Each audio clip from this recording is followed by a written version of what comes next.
My name is Nora Quinn, and I'm 31. I work as a marketing manager for a tech firm, the kind of job that demands creativity and precision in equal measure.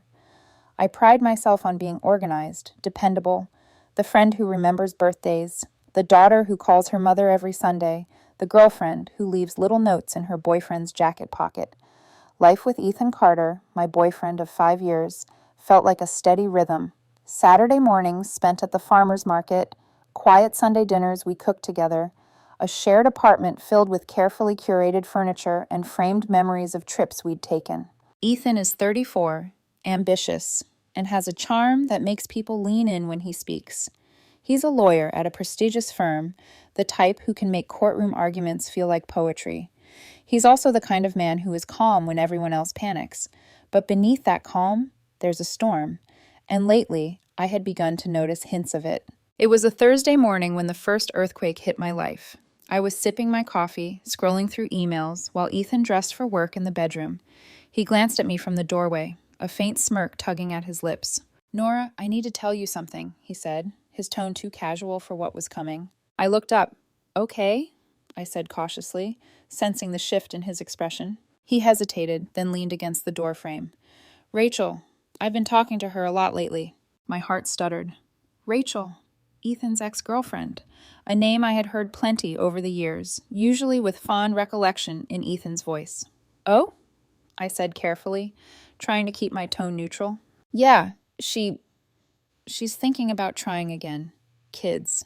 You know, the life we once joked about." He shrugged, as if mentioning it lightly could lessen the blow. I froze mid-sip. The warmth of my coffee suddenly felt like ice against my throat. "Trying again. With you?" The words came out quieter than I intended, but I knew my voice betrayed the tremor in my chest. He nodded, leaning closer, oblivious to the storm brewing inside me. "She thought I'd wait for her, like some fool, but I don't know. I mean, maybe it's worth seeing if we could." My mind whirled. The room tilted, the hum of the refrigerator louder than it should have been. I felt like I had been pushed off a cliff and was free-falling, heart first. I set down my mug carefully, forcing calm. "Ethan, wait. Let me process this." He raised a hand, almost apologetic. "I'm just telling you. I want to be honest." Honest. That word landed like a knife. I nodded slowly, keeping my voice even. "Thanks for telling me. I appreciate honesty." Inside, everything shattered. My life, our life, the safe little bubble I thought we'd built. It all cracked in a moment. I thought about the sacrifices I had made for us. Moving into his apartment when my lease ended, pitching in for groceries, rearranging my weekends to match his busy schedule. And now, those sacrifices were irrelevant, easily discarded in the wake of his old flame resurfacing. For a few moments, I just stared at him, watching him fidget with his cufflinks. I felt the familiar urge to explode, to demand, to fight, but a cold clarity settled over me instead. This was not the moment for emotion. This was the moment for observation. "Ethan, you've been seeing her?" I asked finally, my voice even, measured. "Coffee, lunch, dinner a couple of times. She's going through some stuff, and I'm helping." The calm in his tone was maddening. He made it sound like casual friendship, a benign act of kindness. But my intuition screamed otherwise. The late nights, the careful appearance, the little text notifications I'd ignored in the past. It all began to line up, a mosaic of betrayal. I told myself I would wait. I would not act yet. There was still the veneer of normalcy to maintain. But inside, I began cataloging every contribution, every sacrifice, every ounce of love and stability I had invested in Alsace. That evening, as Ethan left for work, he kissed my cheek lightly. "I'll see you tonight." I nodded, forcing a smile. "Yeah, see you." Once the door clicked shut, I leaned against it, my heart hammering. For the first time in years, I felt truly alone in the apartment that was supposed to be ours. Alone and suddenly alert. I knew I couldn't trust the situation at face value. I had to see the full picture before deciding my next move. By the time I went to bed, my mind was spinning with possibilities. Ethan's ex-girlfriend, the life they might rekindle, the child they could plan together. It all felt like a threat aimed directly at me. And yet, beneath the shock, I realized something critical.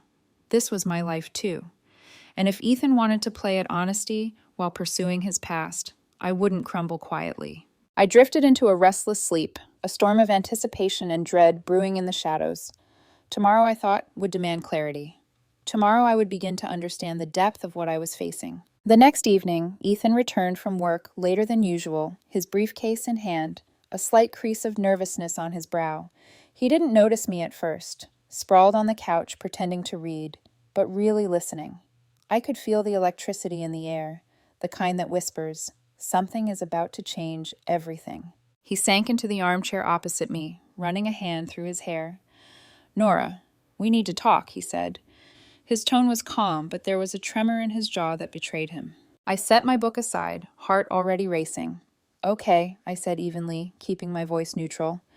My hands were clasped tightly in my lap, knuckles white. "I've been thinking, a lot," he began, eyes avoiding mine. "About Rachel, about the future." I swallowed hard. I had sensed this was coming, but hearing it made the room spin. "Go on," I murmured. He took a deep breath. "She's changed. She wants kids now. She's in a better place financially, mentally, emotionally, and she regrets how things ended between us. I think she wants another chance." I blinked, trying to anchor myself. "Another chance? With you?" "Yes," he said quietly. "And I've been thinking, maybe I want that too. Maybe I want to see if we can make it work this time." The words hit me like a freight train. I felt the blood drain from my face, leaving my cheeks cold and pale. Work it out, with her. While I'm here, I wanted to scream, to shake him, to make him understand that what he was saying was unimaginable. I let the silence stretch, letting him feel the weight of it. "So, what are you saying, Ethan?" I asked finally, my voice calm but sharp. He looked up, eyes wide with vulnerability. I don't know. I feel like maybe I owe it to myself, to her, to us, whatever we could have again." My mind raced, piecing together the months of subtle changes I had ignored. The later nights, the carefully chosen outfits, the little smiles at his phone. He wasn't just reminiscing. He was already stepping out of the life we built together. I stood, walking slowly toward the window, watching the city lights flicker. "So, you've been thinking about this for months?" I asked. "Yes, but I wanted to be honest now." Honest. The word tasted bitter in my mouth. This honesty was like a blade, cutting through everything I believed about us. And yet, as much as anger surged through me, another, colder clarity began to take root. I realized that if I reacted emotionally, I would lose more than just my dignity. I might lose control of my life. I turned to face him, keeping my expression neutral, calm. "Do what feels right, Ethan," I said softly. He blinked, confused. "You're okay with this?" I nodded. "I'm letting you make your choice. I hope it brings you the clarity you need." Inside, however, a storm was raging. "Do what feels right?" I repeated the words like a mantra. I would let him leave, but I wouldn't let him destroy everything I had built for myself. Every contribution I made, every dollar, every sacrifice, every moment of care would be accounted for. Ethan, oblivious to the calculation forming in my mind, sighed and sank back into the chair. "I'm sorry, Nora. I just had to tell you." I let him think the moment was mine to forgive or mourn. I said nothing, letting the quiet stretch between us. There was a power in silence, and I intended to wield it. That night, as I lay in bed, the apartment dark except for the faint glow of the streetlights, I began making lists, financial records, shared assets, everything I had contributed to the apartment, our routines, our shared life. Each line was a step toward reclaiming what was mine. Each entry was a reminder that betrayal does not define me, but inaction could. I realized, with a clarity that was almost terrifying, that the relationship I thought I had with Ethan was already gone. He had emotionally exited months ago, and now he wanted to formalize it while keeping the illusion of civility. I wouldn't let him do that on my terms. Tomorrow, I thought, I would begin to take control.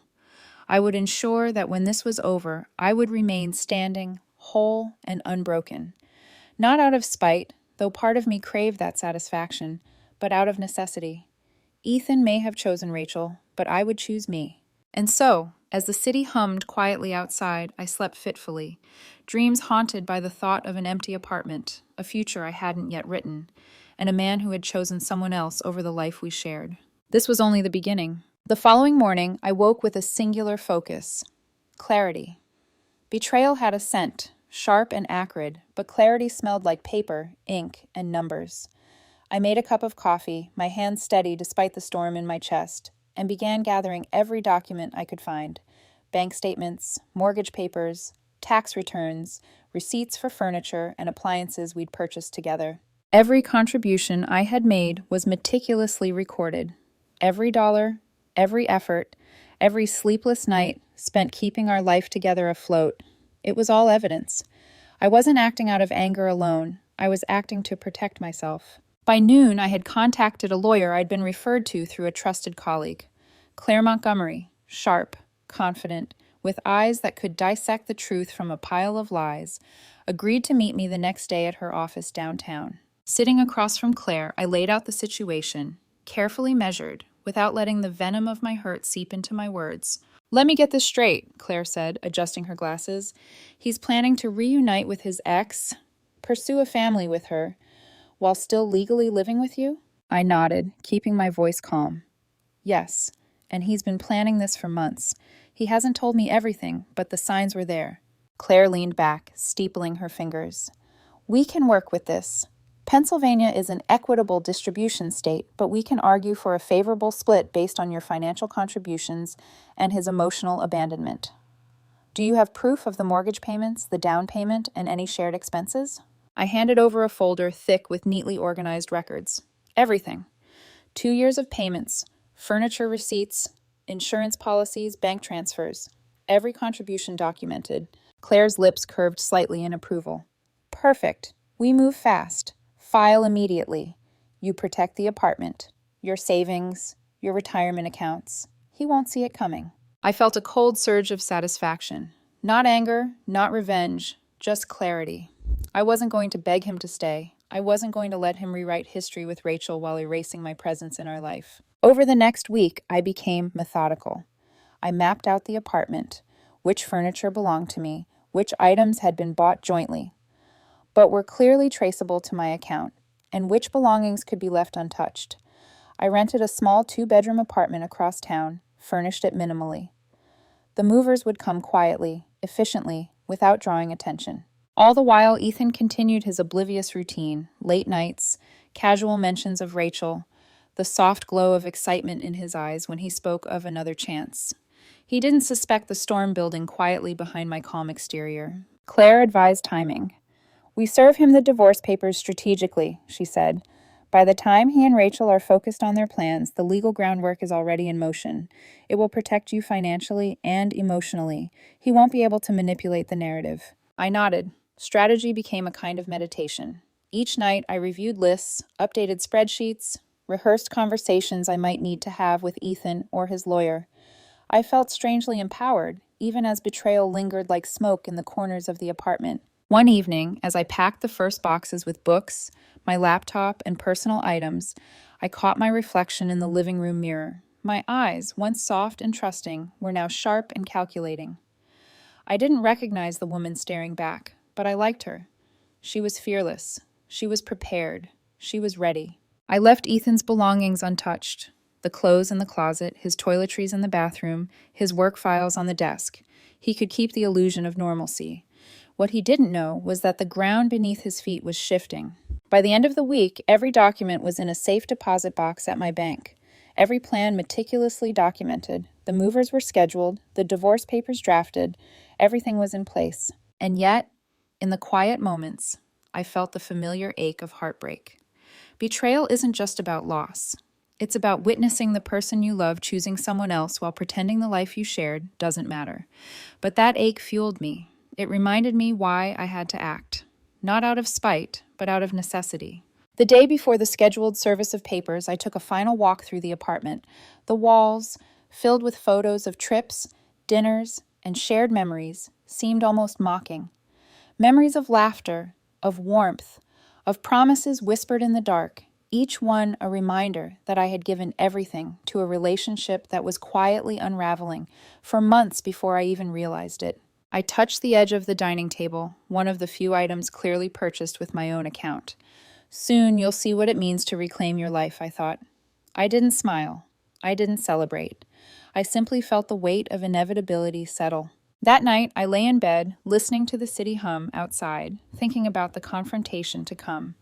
Ethan would soon discover that nothing in our shared life was as secure as he thought. Rachel would see that fantasies have a cost, and I would finally reclaim control of my story. Tomorrow, the first act of true reclamation would begin. The morning of the move arrived with a stillness that belied the storm brewing inside me. I woke early, heart steady despite the anticipation, and went through the apartment one last time. Every item I owned, every piece of furniture purchased with my account was packed and labeled. The movers arrived promptly, professional and silent. They worked efficiently, stacking boxes with precision, carrying furniture down the narrow staircase, leaving behind only the memories embedded in the apartment's walls. I had left Ethan's personal belongings untouched, his clothes, toiletries, work files. He could return to a semblance of normalcy if he wished. What I removed were the items that represented the life I had built, a life he had chosen to abandon emotionally long before this day. As the final boxes were loaded into the truck, I walked through the empty rooms. The apartment, once vibrant with our shared life, now felt like a stage after the actors had left. I paused in the living room, staring at the bare walls. Memories of laughter, arguments, quiet Sunday mornings, they all lingered in the air like a ghost. I left an envelope on the kitchen table, propped neatly against the salt shaker. Inside was everything Ethan needed to understand the reality he had created: a copy of the divorce filing, a detailed financial disclosure showing my contributions, and a letter I had typed with cold clarity. Ethan, by the time you read this, the apartment will be empty. I have taken what is mine. You are welcome to stay here until the court determines ownership, but you will need to furnish it yourself. I have paid my share of the mortgage through the end of the month. After that, the responsibility is yours. You wanted to pursue a new life with Rachel. I am giving you the space to do that, but I am no longer participating in your fantasy. The lawyer will be in touch about the next steps. I propped the envelope, stepped back, and locked the door behind me. The city outside was alive, indifferent to the private devastation I had just orchestrated. I drove to my new apartment, feeling a mixture of exhaustion and clarity. Every decision had been measured, every action intentional. I had reclaimed my life, piece by piece. That evening, Ethan called. His voice trembled over the line. "Nora, what the hell? The apartment. It's empty. All of it. How could you?" I cut him off softly but firmly. "Everything that was mine is gone. Your belongings are untouched. This is the reality you created." He hesitated, disbelief in every pause. I just got home from work. I don't understand. I thought..." "Ethan, you made your choice. I am making mine," I said. The calm in my voice belied the storm that had raged inside me for weeks. "You wanted Rachel. You wanted a new life. Now you face the consequences of that choice. I won't be part of it." The line went silent, heavy with unsaid words. That night, I lay in my new apartment, the walls around me bare, but my heart strangely light.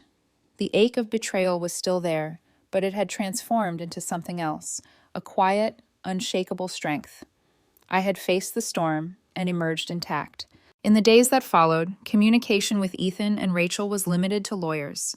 Their frantic texts, frantic calls, alternating between apologies and threats, were blocked. I had no interest in entertaining drama. My focus was on rebuilding a life that belonged entirely to me. Even the city seemed to agree with me, humming with possibilities outside the confines of betrayal. For the first time in months, I felt a cautious optimism. The road ahead was uncertain, but I had proven to myself that I could navigate it, that I could protect what was mine. And in the quiet moments, when the weight of the week pressed against my chest, I reminded myself, betrayal does not define me. Action does. The apartment was empty, but my life? That was just beginning. 2 weeks later, the divorce papers were officially served. I was at work when it happened, typing up spreadsheets, my coffee cooling beside me. My phone vibrated relentlessly with missed calls from Ethan, followed by texts alternating between desperation and anger. "Nora, please, can we talk? I can't believe you did this. The apartment, it's insane." I ignored them all. Communication would be handled strictly through lawyers. I had spent too many nights rehearsing every word, every argument. I would not give him the satisfaction of emotional manipulation. Claire Montgomery, ever composed, guided me through every step. Ethan and Rachel won't see this coming, she said during one strategy session. By the time they realize the extent of your preparations, it'll be too late to challenge you effectively. Pennsylvania law favors documented contributions and abandoned emotional commitments. You're protected.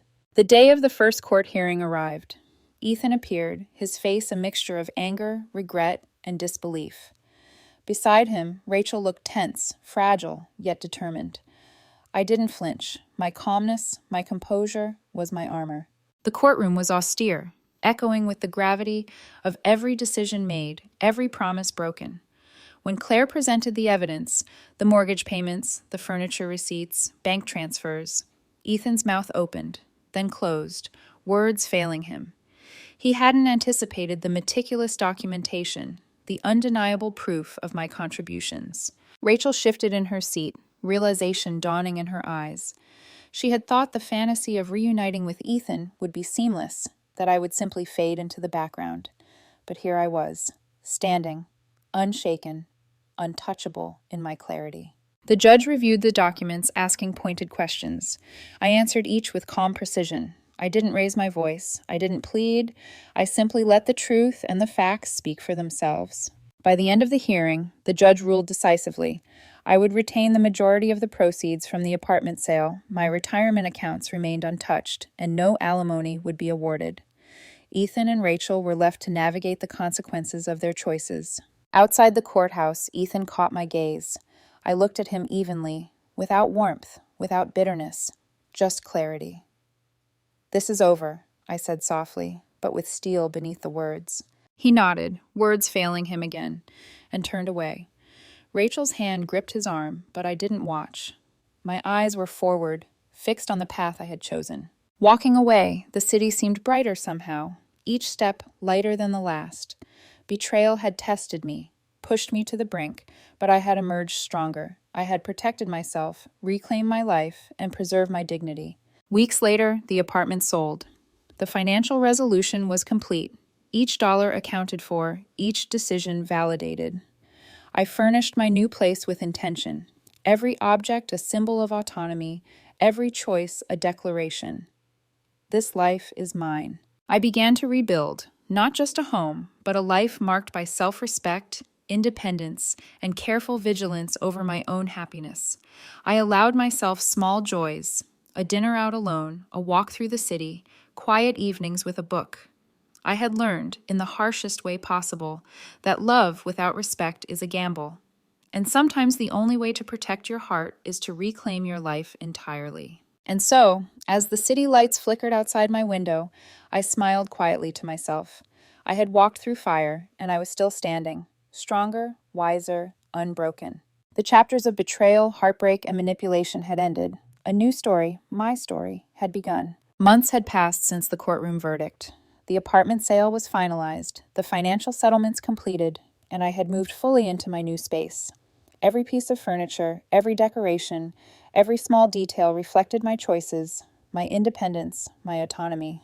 I often thought about Ethan and Rachel.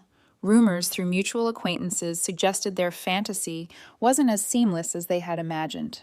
Arguments over money, doubts about parenthood, and the pressures of their rushed plans had begun to fray their image of a perfect reunion. I didn't need to know the details. Their struggle was a reflection of their choices, not mine. For the first time in years, I could breathe without guilt or tension. I began investing time in things I had neglected, painting classes I had abandoned, long hikes in the nearby hills, and evenings curled up with books I had always meant to read. I even joined a small book club, meeting new people, friends, not distractions or replacements, just people who added richness to my world. I dated casually, slowly, allowing myself the freedom to feel without rushing, without fear. Each encounter reminded me that love could exist on my terms, without surrendering my sense of self. I wasn't chasing anyone or anything, I was simply living.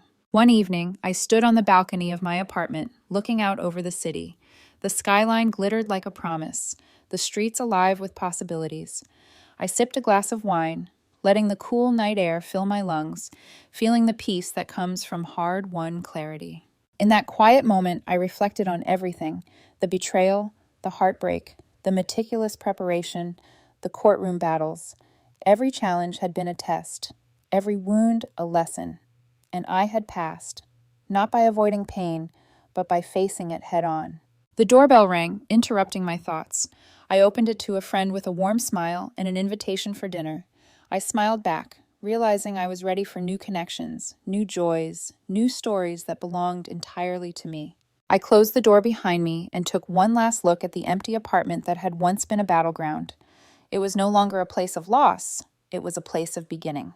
And as I walked into the night, I felt it fully, the exhilarating freedom of a life reclaimed.